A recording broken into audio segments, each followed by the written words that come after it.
A new federal law could leave landlords on the hook if the house they rent winds up part of a drug tunnel. That's a big issue in Nogales, where smugglers often use tunnels to bring in their product. Craig Smith is just back from Nogales with tonight's 9 on Your Side Border Watch.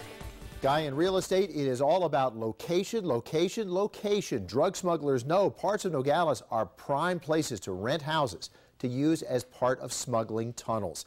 Now, a new federal law holds landlords responsible if they knowingly allow someone to dig up their property to help deliver drugs. Smugglers will dig long, sometimes very elaborate tunnels to get their drugs through. Santa Cruz County Sheriff Tony Estrada knows of about 80 tunnels since authorities found their first one about 17 years ago.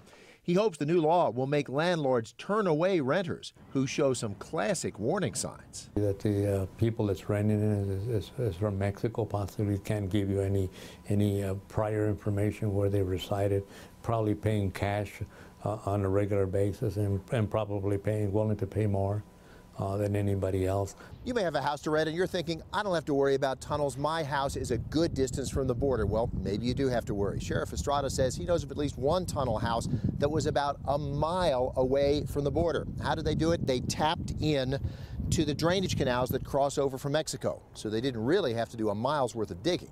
Realtor Nancy Pottinger knows how careful landlords must be. She says some years ago, she rented a house to someone who passed a thorough background check, then turned the house over to smugglers who used it as a stash house for illegal immigrants. So they were a front, they were a straw renter. Basically. Yes, and then when we had taken legal measures, we called the sheriff and border patrol, and then they took it over from that point and said that that happens predominantly, that they'll get paid maybe $3,500 just to be the person signing and making the lease happen. She says since then she has added extra safeguards, like requiring tenants to agree to let her inspect the property on short notice.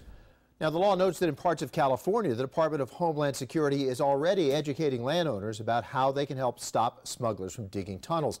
The law directs DHS to extend that to other areas where tunnels can be common. Does the law address cases when a landlord rents to somebody who sets up a stash house? Not this particular law. It concentrates just on tunnels. Craig, thank you.